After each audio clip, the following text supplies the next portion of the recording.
Bienvenue sur Leadershift, le podcast qui fait bouger votre leadership.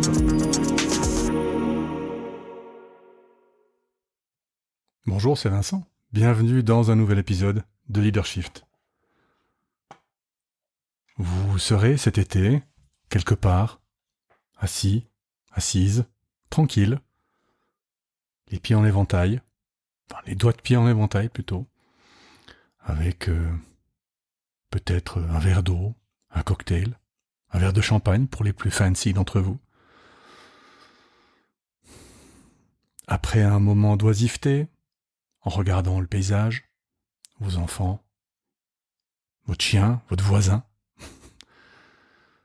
Et après vous être copieusement ennuyé, un petit moment, ce qui est très bon pour le cerveau, pour la santé, vous allez vous dire « mais que lire ?» Et donc je viens à votre secours. J'ai pompé l'idée dans un article ou un podcast, et quelqu'un disait « qu'est-ce qu'il y a dans ma bibliothèque ? Quels sont les bouquins qu'il y a dans ma bibliothèque ?» Alors, je vous ferai pas la liste des bouquins qu'il y a dans ma bibliothèque privée, parce que c'est pas très intéressant. Il y a beaucoup de science-fiction, il y a beaucoup de Tolkien, et il y a beaucoup de philo, mais je vais plutôt vous parler de ce qu'il y a dans ma bibliothèque professionnelle. Alors, je vais pas vous citer les 54 livres que j'ai trouvés, parce que ça va être long. Par contre, je vais vous donner quelques recommandations pour cet été. On n'est pas encore complètement en vacances, mais bon, on est début juillet, ça vaut la peine de s'y mettre. Histoire que, si vous les achetez pas en vrai, à la librairie, vous puissiez au moins les commander. Alors, sur les 54 livres, il y en a 36 papiers. Ben oui, Gen X, je suis encore un vieux paplard. 18 Kindle, 13 en français, 41 en anglais. Alors oui, je sais, mais... si vous avez l'occasion de lire un bouquin en version originale, faites-le. Et 2, il y a malheureusement beaucoup de bouquins sur les sujets dont je traite professionnellement qui sont écrits en anglais. Donc, une majorité en anglais. Sur les 54, il y en a 49 que j'ai lus, il y en a 3 qui sont à lire, et il y en a 2 qui sont en cours. Donc j'ai 2 bouquins en cours qui sont Transformational Leadership. Donc c'est un modèle de leadership qui a de très bonnes preuves d'efficacité scientifique. Donc c'est un modèle qui m'intéresse beaucoup. Et puis un autre bouquin qui s'appelle Images of Organizations, qui est un livre qui parle des différentes images que nous utilisons pour décrire les organisations et l'impact que ces images ont sur notre perception de ces organisations, etc., etc. Alors, vu qu'ils sont en cours, je les ai commencés, pas finis, c'est un peu compliqué, mais donc ces deux-là, je vous en parlerai peut-être une autre fois. Dans ceux que j'ai lus, il y en a 24 qui sont vraiment des bouquins de consultants. Il y a des bouquins sur certaines méthodes, par exemple la 5e discipline, le développement organisationnel, les techniques de changement, tout ce qui est espace virtuel, Covid, etc., etc.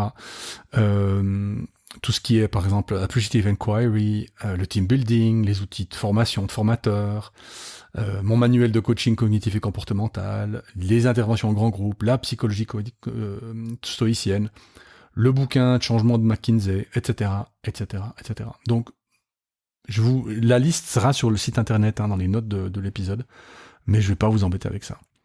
J'ai donc 23 bouquins qui vous concernent plus particulièrement, chers auditeurs, chères auditrices, donc plutôt leader, cadre, il y a même certains bouquins d'ailleurs qui peuvent être tout à fait utiles à un grand public. Alors, je les ai divisés en catégories, 1, 2, 3, 4, 5, 6 catégories.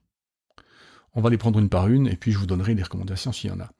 Première catégorie, c'est l'organisation personnelle. Alors j'en ai lu 2, c'est Work Smarter Not Harder, et puis The Effective Executive. Alors, The Effective Executive, c'est Peter Drucker, donc c'est un des papes du management qui est mort, il n'y a pas si longtemps que ça, je crois, peut-être une 10-15 d'années, mais qui a écrit la plupart de ses bouquins dans les années 60, qui fait encore autorité aujourd'hui.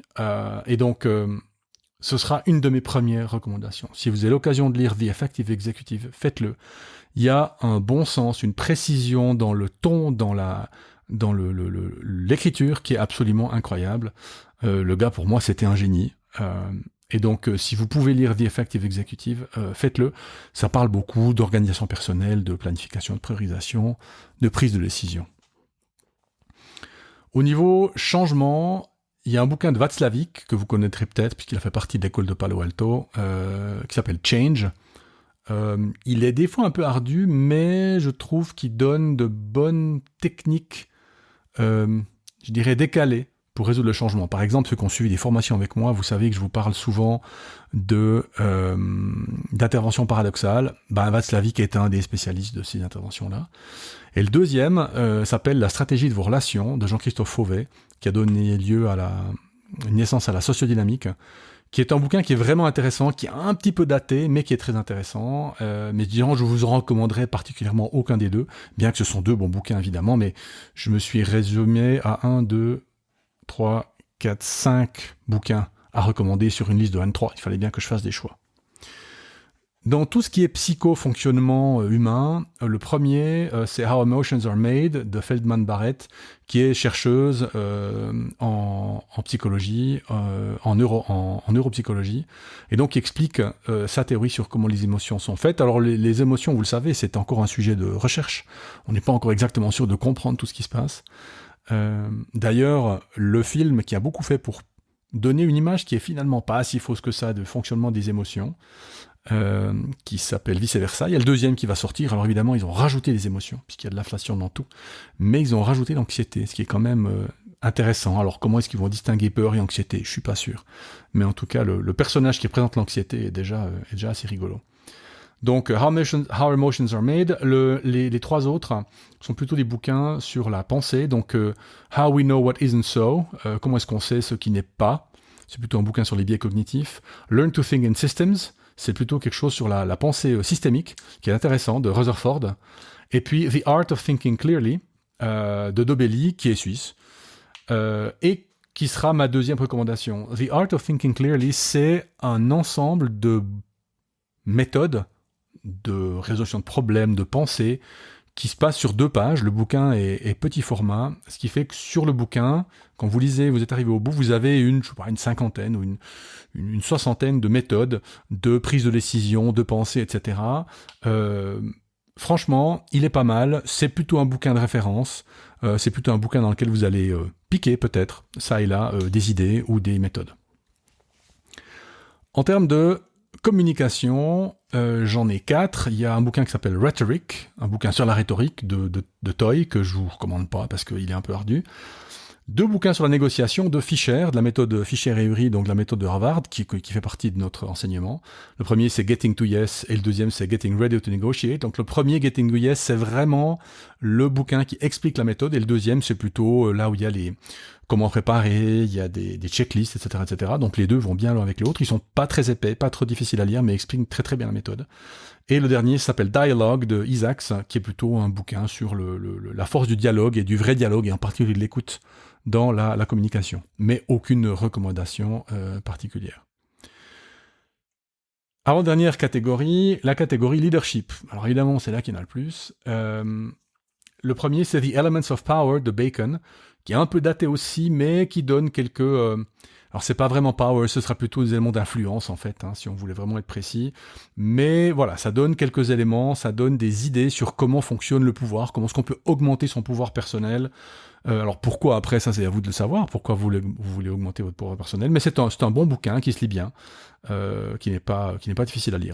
Le deuxième, c'est The Elements of Great Managing de Wagner, qui est aussi intéressant. Ce sont la base des 12 questions du questionnaire Gallup, qui est fait dans le monde entier pour estimer la satisfaction des collaborateurs et des collaboratrices. Et c'est aussi d'ailleurs ce que nous utilisons quand un client nous demande de faire un questionnaire sur l'entreprise. Le troisième, c'est La stratégie de la bienveillance de Tournant, Jacqueline Tournant, qui est un bouquin qui m'a été recommandé par un copain d'ailleurs, que je salue s'il écoute ce podcast, qui est un bouquin très intéressant sur, vous voyez que stratégie et bienveillance, on pourrait se dire, ça va pas bien ensemble. En stratégie, on pense plutôt calcul, bienveillance, on pense plutôt spontanéité. Les deux vont très bien ensemble. Le bouquin bien écrit, intéressant, avec des références à plein de choses. Donc, un bon bouquin pour cet été. Le quatrième, c'est Execution par Bossidi, qui détaille comment être bon dans le suivi de l'exécution des tâches. Vous êtes manager, vous êtes leader, vous avez des gens qui travaillent pour vous, à qui vous donnez ou qui font des tâches, des projets, des missions. Comment être sûr que c'est fait? Comment suivre les choses? Et donc c'est un très bon bouquin, très pragmatique, sur comment faire le suivi de tâches. Alors, on sait que beaucoup de leadership est dans le parler, mais là, on est vraiment dans le faire et surtout dans le s'assurer que ça a été fait. 2 de mes favoris, que j'ai mis bêtement en recommandation, parce que c'est des grands classiques, c'est les bouquins de la série The One Minute Manager. Les 2 de Blanchard, d'ailleurs. Le premier, c'est The One Minute Manager, bouquin qui doit faire 120 pages, écrit court, bref, avec plein de bonnes petites idées. Et le deuxième, un de mes favoris, The One Minute Manager Meets the Monkey. Je raconte souvent une version romancée de la légende du manager qui rencontre le petit singe. Donc c'est l'histoire des petits singes, que je trouve vraiment très bien, très sympa, très facile à lire. Ça se lit très bien au bord d'une plage ou en haut d'une montagne. On a ensuite 2 volumes, Leadership Volume 1, Leadership Volume 2, qui sont édités par Harvard Business Review, HBR, qui sont des recueils d'articles qui ont marqué, selon eux, la pensée du leadership. Il y en a 2 volumes. Écoutez, il y a des choses qui sont bien, d'autres qui sont un peu bof, quoi. Par exemple, il y a le truc sur l'intelligence émotionnelle de Goleman.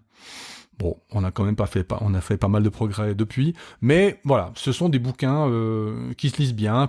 Si vous êtes intéressé, par exemple, par l'histoire du leadership, ou disons comment est-ce qu'on a pensé leadership au cours des années, ça peut être de bons bouquins pour vous. Il y a aussi Leader Spritz, qui est aussi écrit par une Suisse, Marianne Schmid-Mast. Alors elle est prof de management et de leadership, et elle est chercheuse aussi. Alors, je dois vous dire honnêtement, elle est recommandée aussi par un copain, que je salue au passage. J'étais un peu déçu par le bouquin. Il est un peu mince, mais c'est du solide et c'est du vrai. Parce qu'il y a là-dedans, c'est qu'on est sûr que ça a été mesuré comme fonctionnant. Donc c'est pas mal. Et puis le dernier, qui est aussi une recommandation, ça s'appelle First Break All the Rules, de Marcus Buckingham, qui est aussi un des connus dans la littérature du leadership. C'est un des premiers que j'ai lu, je dois l'avoir lu il y a 20 ans, voire même plus, et ça m'a mis cul par-dessus tête. Parce qu'en fait, ça s'appelle First Break All the Rules, commencer par casser toutes les règles, parce que une bonne partie des recommandations que les managers donnent dans ce bouquin sont des managers qui sont à contresens. Par exemple, arrêtez de passer du temps avec les gens qui vont pas bien dans votre équipe, mais assurez-vous de passer aussi du temps avec les gens qui vont bien. Et ça m'avait complètement retourné, parce que moi j'étais plutôt de l'avis qu'il fallait surtout aider, sous-entendu soutenir les gens qui vont pas bien. Eh bien, les bons managers apparemment ne font pas que ça, voire même font le contraire. Donc c'est plein de petites choses comme ça qui, moi, m'ont beaucoup fait réfléchir et qui pourraient aussi, du coup, vous faire réfléchir. Donc si on résume les recommandations pour vous cet été, The Effective Executive de Drucker, The Art of Thinking Clearly de Dobelli, The One Minute Manager et The One Minute Manager Meets the Monkey de Blanchard, et First Break All the Rules de Buckingham. Mais, j'ai gardé mon petit favori pour la fin. C'est pas vraiment un bouquin de leadership, c'est pas vraiment un bouquin professionnel non plus du tout en fait, en tout cas pas pour nous. C'est un bouquin qui s'appelle The Writer's Journey, le guide du scénariste en français. Il existe en français, donc achetez-le en français si vous le voulez, par Christopher Vogler. Ce bouquin m'a été recommandé chaudement par Alexandre Astier. Évidemment, il ne m'a pas envoyé un mail, mais il l'a dit dans un interview que j'ai vu de lui. Ce bouquin se base sur le héros aux 1000 visages de Joseph Campbell, qui est ethnologue, historien du début du XXe siècle. Et cette idée de The Writer's Journey, c'est comment sont écrites les histoires que nous nous racontons. Et il explique les étapes de quasiment toutes les histoires qu'on raconte, les personnages que l'on rencontre dans quasiment toutes les histoires qu'on raconte, et c'est très intéressant de voir des espèces d'archétypes d'histoires que nous nous racontons. Alors, je dirais en tout cas dans le monde occidental, il y a quelques exemples dans le monde oriental, mais en tout cas, ou dans le monde du Sud, mais en tout cas dans le monde occidental, il y a clairement des récurrences, et donc moi j'ai trouvé un bouquin extrêmement intéressant pour la culture générale, mais aussi pour peut-être nous aider, alors il y a quand même le lien avec le leadership, à raconter des histoires ou à pouvoir nous inspirer de certaines histoires qui existent, en tout cas de certaines facettes de ces histoires, les étapes dans lesquelles les histoires, à travers lesquelles les histoires passent, ou les personnages qui y vivent dans ces histoires. Donc moi je vous le recommande aussi, c'est un très bon bouquin, alors ça se lit éminemment bien en vacances, puisque c'est pas un bouquin complètement professionnel, mais quand même, on pourrait le justifier vis-à-vis de son manager par exemple, ou de sa famille, mais je lis pour le boulot chérie. Donc voilà, mes recommandations de bouquins, ce qu'il y a aussi dans ma bibliothèque. Je serais intéressé de savoir ce que vous avez lu, ce que vous recommandez. Alors vous pouvez soit mettre ces messages dans le message LinkedIn, hein, que je poste toutes les semaines, où il y a les épisodes du podcast qui sont annoncés, voire m'envoyer un mail, podcast@coapta.ch. Voilà, je vous dis à la semaine prochaine. Ciao.